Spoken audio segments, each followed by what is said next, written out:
down to Friday.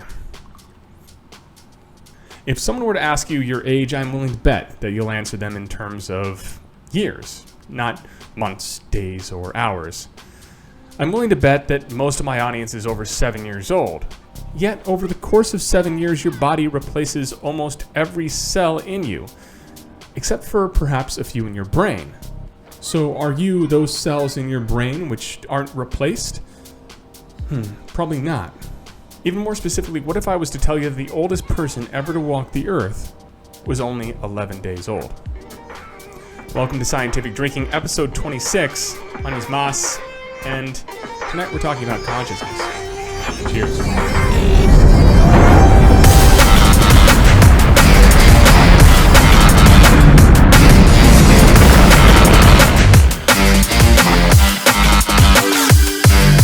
So tonight I'm drinking Coppertail Brewing's Freedive IPA. It's not bad. It's a pretty good IPA. Not too hoppy. So what is consciousness? Well, there's a lot of different definitions. The definition I prefer to go with is the fact of awareness by the mind of itself and of the world. Michio Kaku agrees that maybe consciousness isn't necessarily confined to humans, but is some kind of sliding scale. Some people even believe that rocks have some level of consciousness, but scientifically speaking, there's no evidence to support that since they don't exhibit any behavior.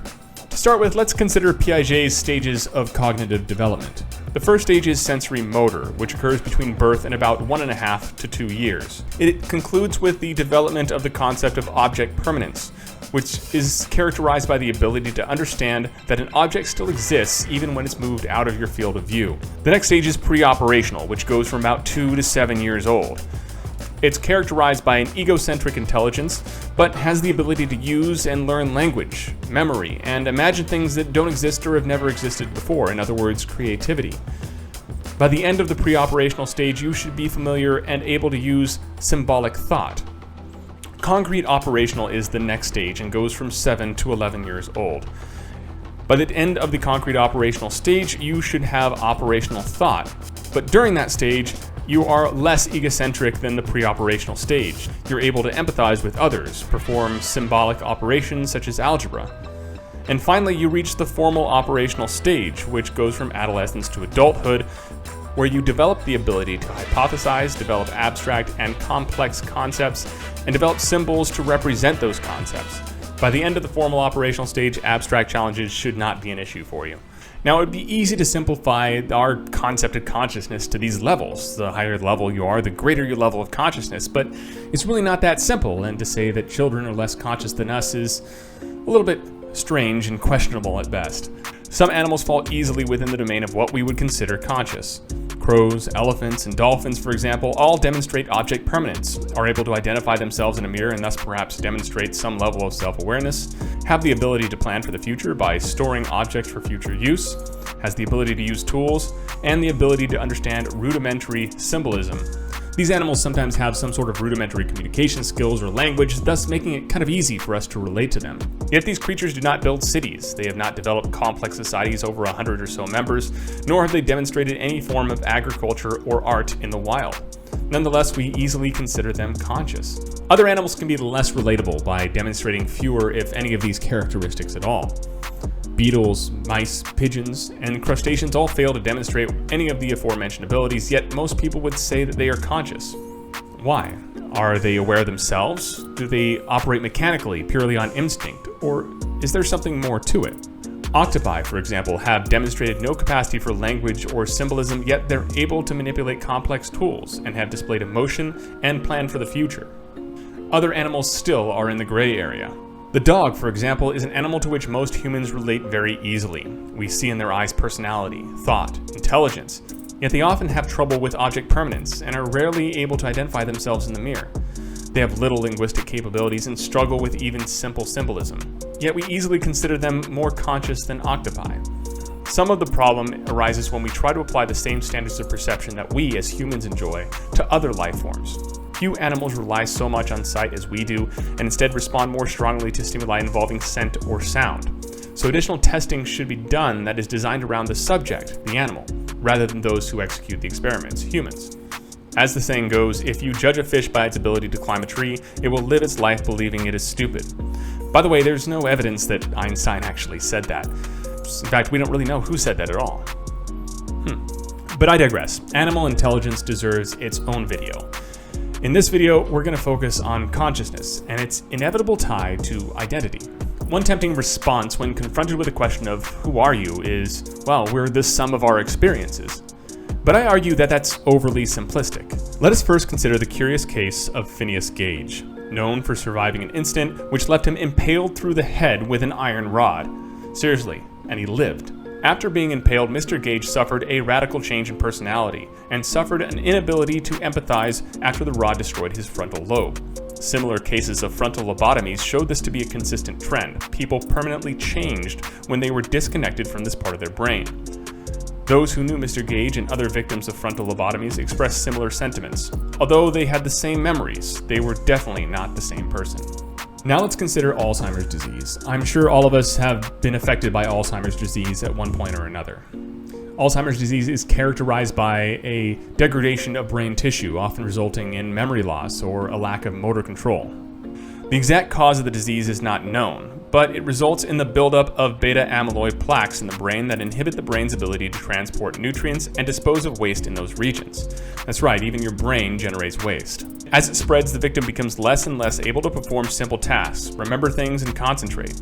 For this thought process, and as terrible as Alzheimer's disease is, it's important to consider the aspect of Alzheimer's that it presents itself differently in different people. This is because the buildup of those beta-amyloid plaques happens in more or less random locations in the brain. Some people lose memory first, other people lose motor controls. It's really hard to predict what's going to happen when you're diagnosed with Alzheimer's disease.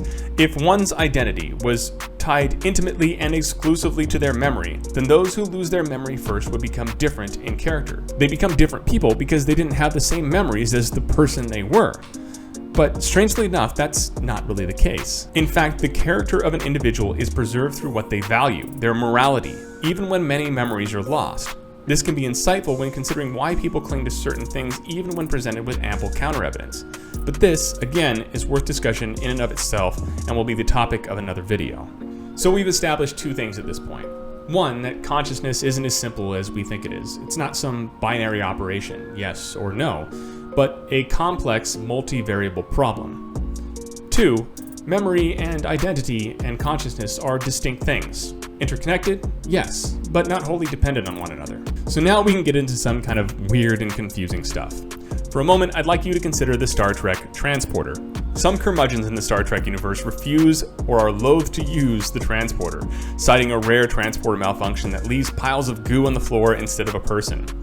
I never bought this argument, thinking that accidents seem to happen more often in shuttlecraft than they did in transporters, and that the risk was inherent to any transportation method that existed. But that was before I considered the darker reality of transporters, the part that may really have been bothering those who refuse to use it. In one episode of Star Trek, episode 128 of Star Trek The Next Generation, titled Realm of Fear to be precise, a member of the crew seems to be entirely aware during the transport process, and even reacts with what he perceives to be aliens in the matter stream, which is curious for many reasons. First, eliminating the issue of Heisenberg compensators and mass-to-energy engineering challenges, the fundamental idea of the transporter is that it disassembles you one atom at a time from one location and reassembles you in another location. There's a period of time where your brain and consciousness is just a stream of particles or energy in space, and you do not exist except in the pattern buffers in the computer. In another episode, the 130th episode of STTNG, Relics, Scotty had stored himself in the pattern buffer for decades, unaware of the time that transpired in between until he seemingly time-traveled into the future, reassembled by technicians that had recovered his pattern. The perception of being aware in one place and then instantly aware in another with only a light to distinguish between the two is an illusion created by the brain that was not in existence for the time in the middle of these two events. And that brain would not have been aware of itself during its time in the pattern buffer as displayed by our friend Scotty. At this point, you're probably thinking, okay, nerd. Yes, I am a nerd, bookworm. I'm studious, from my cerebral cortex to my gluteus. But this brings to light an important philosophical point. Is the person that was reassembled on the ship or on the ground the same person that was beamed up or beamed away in the first place? Is the consciousness continuous? Does it even matter? As others who have pondered this same question have pointed out, the transporter may very well be a mass murder machine that clones its willing victims. Unlike sleep, the brain is not active during the time in the pattern buffer. It is distinct from sleep in that during the time that we sleep, the brain is repairing itself, controlling the heart, the lungs, digestion, and more. But in the transporter buffer, it's not. It doesn't exist beyond an imprint of what it looks like, not so different from a drawing on a piece of paper or a 3D rendering, albeit a very complex one. For all practical purposes, the time spent in the pattern buffer, that person is, well, dead. Now, in addition to that issue of loss of consciousness during times from one point to another, especially with the transporter case, there's also the issue of duplication, cloning, maybe multiple selves. In the transporter thought experiment, the sense of self is tied to the body. But what happens if you could remove the body itself, or have multiple bodies? In the movie The Island, directed by Michael Bay and starring Ewan McGregor, people living on what is presented as a compound that protects them from the dangers of the outside world until they are allowed to live in the last bastion of civilization on an island by winning a lottery. Spoiler alert, it turns out that they're clones and that the lottery is their original person, original host, sugar daddy, whatever they are, that needs a new organ of some kind. So these people are called back and harvested, even though their sugar daddy or host or whatever you call it is completely unaware that they're alive during this time, thinking instead that they're held in some kind of stasis. It's easy to postulate that with a different upbringing and a wealth of new experiences that this clone is having as distinct from you, that a different personality and different behavior would form. However, twin studies have shown us that the extent of such differences is, to some degree, limited, and that we are bound to our genes at least as much as we are bound to our experiences. But what if we were to look at the opposite and consider one consciousness, but free ourselves from our genes? Ghost in the Shell, a manga, anime, and series of movies inspired and created by Masamune Shirow, was very influential to me growing up and getting really involved and interested in social sci-fi. In the show, the lines between human and machine are blurred as the use of cybernetics becomes ubiquitous.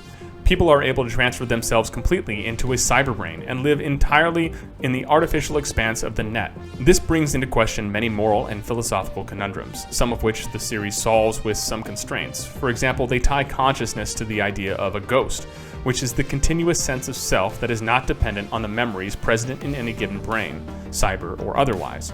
A cyber brain is useless without the conscious will to use it, and a human goes limp with the willing departure of the consciousness that controls it. However, there is a distinct difference between the mind controlling a puppet-like host, called dolls in the show, and a fully artificial body. But when we probe a little bit deeper, the line becomes blurred, and with what we've learned before about varying levels of consciousness, it seems like a very simplistic ideal to portray this kind of ghost in the shell. Soma explores this idea with horrifying vividity.